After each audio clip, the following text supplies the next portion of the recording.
Hello everyone, আসসালামু আলাইকুম। আমি খাদিজা সকাল সকাল রওনা হলাম ভেটেরিনারি হাসপাতালের উদ্দেশ্যে আমার দুটা পাখিকে নিয়ে। আমি অলরেডি চলে এসেছি। এখন এই মুহূর্তে আমি বঙ্গ মার্কেটের সামনে দাঁড়িয়ে আছি। এই তার অপোজিটে ফায়ার সার্ভিস, আর তার সাথেই হচ্ছে ক্যালদি ভেটেরিনারি হাসপাতাল। এর আগেও ভেটেরিনারি হাসপাতাল নিয়ে আমি একটা ভিডিও মেক করেছিলাম। সবার কাছে একটাই প্রশ্ন, ভাই লোকেশন কোথায়, লোকেশন কোথায়? এই যে ফায়ার সার্ভিস, তার সাথেই হচ্ছে ভেটেরিনারি হাসপাতাল। ভিডিওতে এত সুন্দর করে তুলে ধরার পরও যদি কেউ না বুঝে লোকেশন কোথায়, তাহলে আর কি বলবো বলেন। আজকে আমি আর আমার বোন এসেছিলাম। আমরা গুটি গুটি পায়ে হাঁটছি। সামনে দেখলাম একজনের মুরগি নিয়ে এসেছে। মুরগি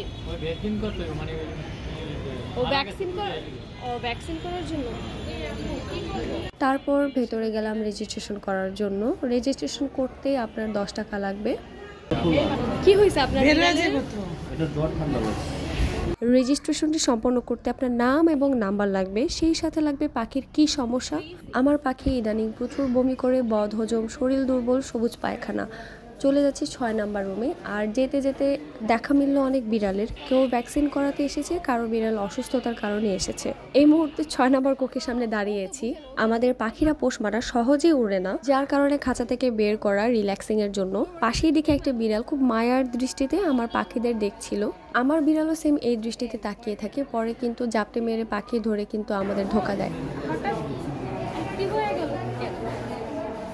যে পাখিটা গা চুলকাচ্ছে সেই কিন্তু মেল পাখি, ওই কিন্তু মেনলি অসুস্থ। আমার পাখির অ্যাক্টিভিটি দেখে মনেই হচ্ছে না সে আসলেই অসুস্থ, কিন্তু সে কিন্তু অনেক অসুস্থ। গা ফুলিয়ে বসে থাকে, ঠিকমতো খায় না, বদহজম, একটু খেলেই সে বমি করে। হ্যালো এভরিওয়ান, আমরা যদি এখন একটা জিনিস খেয়াল করি, পাখি আর পাখির মালিক কিন্তু খুবই চিল, মজায় মাস্তিতে আছে। দেখেই মনে হচ্ছে তার পাখি খুবই চিল। দেখেন, যাই হোক, এরপর আমার কাছে একটু আমার পাখি আসলো, মাই ক্যান্ডি। এই ভাইয়াটা ডক্টর, এই হাসপাতালে ইন্টার্নি করে। এই ভাইয়াটা পাখিটার অ্যাক্টিভিটি দেখেই সে জিজ্ঞাসা করছিল পাখির প্রবলেম কি। অ্যাক্টিভিটি দেখে তার মনেই হচ্ছিল না পাখিটা অসুস্থ। আজকে আমরা ডক্টর গোলাম মুস্তফাকে দেখাবো। এই যে দেখেন, এই মুহূর্তে আমার পাখিটা অলওয়েজ এভাবেই গা ফুলিয়ে বসে থাকে। তারপর পাশেই দেখলাম একটা কুকুর, অনেক সুন্দর, অনেক কিউট দেখতে, নাম তার ট্যাডি। এই আপুটা ইন্ডিয়া থেকে এসেছে, বাংলাদেশেই থাকে, তার হাজবেন্ড বাংলাদেশে যেহেতু জব করে। তারপর দেখে আর তর সইল না, আমি একটু কোলে নিলাম। দেখলাম ট্যাডি একদমই ফ্রেন্ডলি একটা কুকুর, অনেক কিউট। তারপর আমাদের সিরিয়াল আসাতে আমরা ডক্টরের কক্ষে ঢুকলাম। দুইটাই আগে আর কি অনেক ছিল, বিক্রি করে। এখন এই যে গ্রেনিং ডায়রিয়াটা খাচ্ছে না, এই দুটো প্রবলেম। হ্যাঁ, কয়দিন আগে খাইলেই বমি। হ্যাঁ, মেনলি কি খাওয়া? সিড, দানা, ওরা যেটা খায়। খরচ কিছু হবে ওষুধ কিনতে, অসুবিধা নেই। এভাবে ভাইয়া, এভাবে নাম জানি অ্যাক্টিভ বিহেভ করতেছে। নরমালি ও এমন ডাক্তারের কাছে আসলে সবাই ঠিক হয়ে যায়।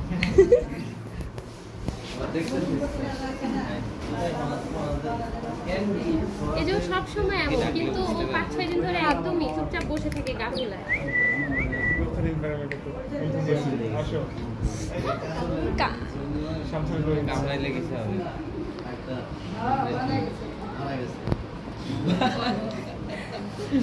আমি পড়লেও কি সবসময় সাথে নিয়ে পড়ি, তো দুষ্টামি করে, এর জন্য এখন এমন।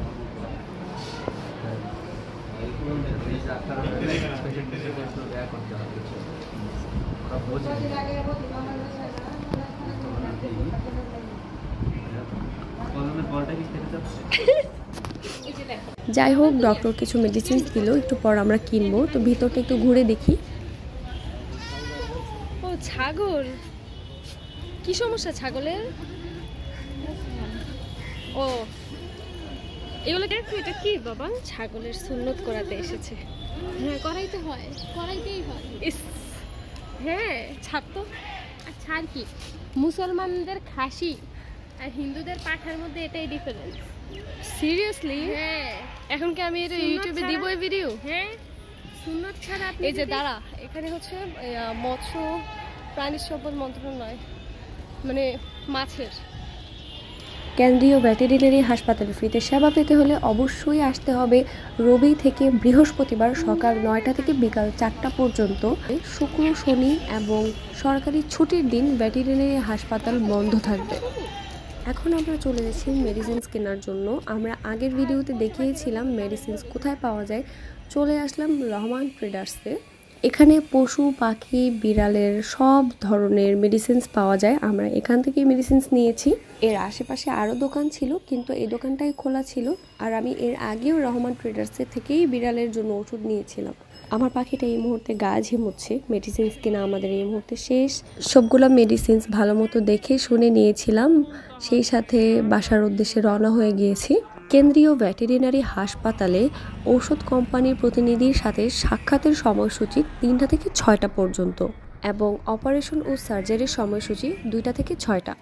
আমরা বাসায় চলে এসেছি। পাখিদের খুবই খিদে, ওদেরকে খাবার দিলাম।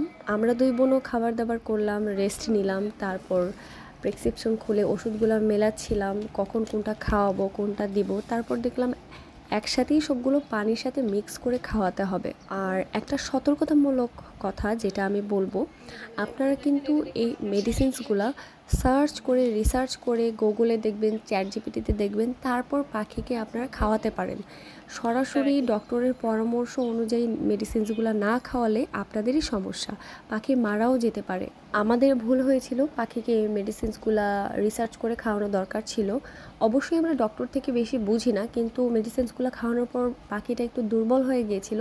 একবার খাওয়ানোর পর আমরা আমাদের পাখিকে দেখে অনেক ভয় পেয়ে গিয়েছিলাম। এই ভিডিওতে যে একবার পাখিকে মেডিসিনসটা দিয়েছিলাম, খাইয়েছিলাম, তারপর কিন্তু আমরা আর খাওয়াই নাই। হ্যান্ড ফিড করিয়েছিলাম, পাখির পছন্দের খাবার দিয়েছিলাম, সিড মিক্স দিয়েছিলাম। আস্তে আস্তে আলহামদুলিল্লাহ রোদে রেখেছিলাম, পাখি এমনি এমনিতে সুস্থ হয়ে গিয়েছে। ডক্টর যেভাবে বলেছিল ঠিক সেইভাবে পরিমাণ মতো পানির সাথে মিক্স করছিলাম। আমাদেরকে 2টা সিরাপ আর 2টা স্যালাইন দিয়েছিল। ব্যাকটেরিয়া নাশক, বদহজমের জন্য, বমির জন্য প্রত্যেকটা মেডিসিনস ছিল। এই যে আমার পাখি এখনই খেয়েছিল, তারপর আর খাওয়াইনি পাখিকে, যেহেতু দুর্বল হয়ে গেছিল অতিরিক্ত। আলহামদুলিল্লাহ আমাদের পাখি এখন সুস্থ হওয়ার একটা ভিডিও শেয়ার করলাম।